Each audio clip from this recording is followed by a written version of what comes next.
बिस्मिल्लाहिर्रहमानिर्रहीम। मैं डॉक्टर आबिद आपकी खिदमत में एक नया टॉपिक लेके हाज़िर हूँ। आज का हमारा टॉपिक है इत्लाम। बालिग़ अफराद में रात को सोते वक्त अगर किसी ख्वाब के साथ या विदाउट एनी ख्वाब अगर उनकी मनी खारिज हो जाती है तो इसका नाम होता है इत्लाम। अब अगर ये मनी हफ्ते में एक दफ़ा या 10 दिन में या एक माह में एक दफ़ा इसका इखराज होता है और उसके साथ आपको लज्जत हासिल होती है तो ये एक नेचुरल अमल है, ये कोई बीमारी नहीं है। लेकिन अगर यही अमल आपको हर दिन या दूसरे दिन या 3 दिन बाद या आपको बिल्कुल नहीं होता तो ये दोनों काबिले इलाज हैं और एक बीमारी हैं। अब हम जानेंगे वो कौन सी वजूहात हैं जो कि अगर आपको हद से ज़्यादा इत्लाम हो तो वो कौन सी वजूहात हो सकती हैं कि जिनकी वजह से आपको ये प्रॉब्लम हो सकती है। सबसे बड़ी वजूहात तो आपका स्टमक ख़राब हो सकता है, यानी आपके स्टमक में अगर तेज़ाबियत ज़्यादा है, एसिडिटी ज़्यादा है, जिसको आम लैंग्वेज में लोग बोलते हैं कि मैदे में गर्मी ज़्यादा है, तो तब भी आपको ये प्रॉब्लम हो सकती है। दूसरी बड़ी वजूहात में आपके अगर पेट में कीड़े हैं तो तब भी आपको ये प्रॉब्लम हो सकती है। और इसके अलावा अगर आप मोबाइल में या किसी भी तरह बहुत ज़्यादा फ़ाहिश मवाद आप देखते हैं तो तब भी आपको ये प्रॉब्लम हो सकती है।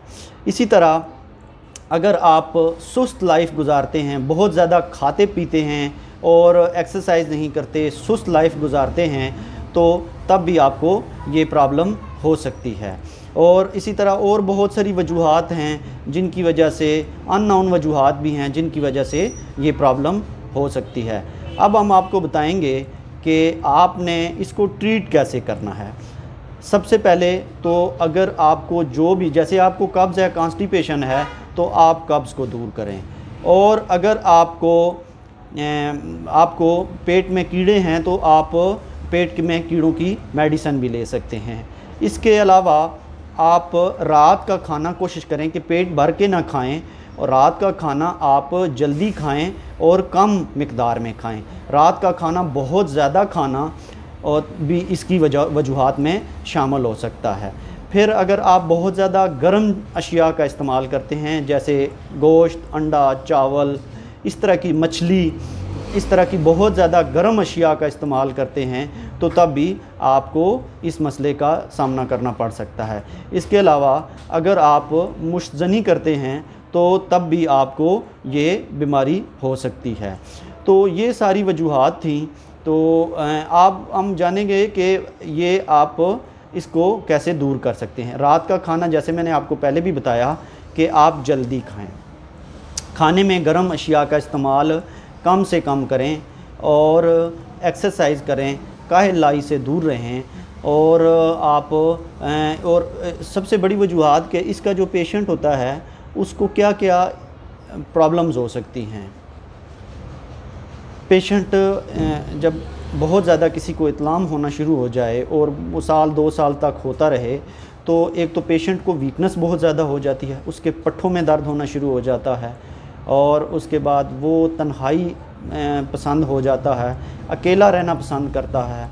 और उसके बाद चेहरे पे उसके एक ऐसी फीलिंग्स होती है कि जैसे वो मायूसी का शिकार हो और वो किसी खेल में हिस्सा नहीं लेता, अकेला रहना पसंद करता है। तो ये बहुत सारे साइड इफ़ेक्ट्स हैं जो उसके वजह से हो जाते हैं।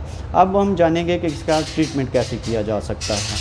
तो गर्म अशिया से परहेज़ करें, रात का खाना जल्दी खाएं और उसके बाद आप कोशिश करें कि अपने आप को मसरूफ़ रखें।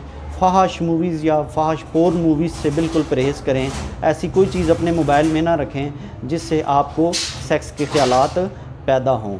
और मेडिसन मैं आपको बताता हूँ। एक हर्बल में एक मेडिसन आती है सफ़ूफ़े मुग़ल्लज़, तो इसका एक चम्मच आप सुबह शाम खा सकते हैं।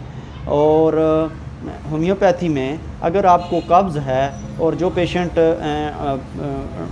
ड्रिंक करते हैं तो उनके लिए आप नक्स वमीका 30 10-10 कतरे सुबह दोपहर शाम यूज़ कर सकते हैं। इसके लिए अलावा आप सेलेनियम यूज़ कर सकते हैं। अगर ख्वाब में ख़ुद ब खुद इत्लाम हो जाए, पखाने के बाद یا پیشاب کرنے کے بعد منی کا اخراج ہو تو آپ سیلینیم یوز کر سکتے ہیں۔ اس کے علاوہ آپ ایسڈ فاسٹ یوز کر سکتے ہیں، یہ ہر مریض کو آپ یوز کروا سکتے ہیں، اور نیٹرم فاسٹ 200 یوز کر سکتے ہیں جس کو بکثرت اطلام ہو، اور اس کے علاوہ آپ چائنا 30 یوز کر سکتے ہیں اگر متواتر کئی دن سے اطلام ہو جانے سے کمزوری پیدا ہو جائے، یا اگر کوئی مشت زنی کرتا ہو اور اس کی وجہ سے اس کو اطلام ہو تو اس کے لیے چائنا 30 بیسٹ میڈیسن ہے۔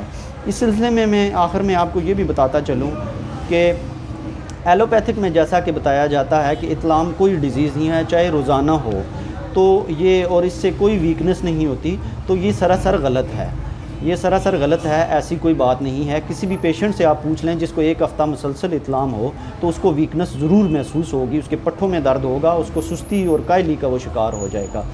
جبکہ ہربل میں بہت زیادہ حکیم حضرات جو پیشنٹ کو ڈرا دھمکا کر پیسے لے لیتے ہیں تو وہ بھی قطعاً غلط ہے۔ جو ینگ لڑکے ہوتے ہیں، ٹین ایج ہوتے ہیں، ان کو اس متعلق نہیں پتہ ہوتا، تو والدین کو ان کو گائیڈ کرنا چاہیے کہ اگر آپ کو ہفتے میں ایک دفعہ یہ معاملہ ہو جاتا ہے تو یہ کوئی بیماری نہیں ہے بلکہ ایک نیچرل چیز ہے، لیکن اگر ایک ہفتے سے زیادہ بار ہوتا ہے تو جو میں نے آپ کو وجوہات بتائی ہیں اور جو ادویات بتائی ہیں، اس کی یہی ادویات ہیں، آپ یہی استعمال کریں۔ بہت شکریہ۔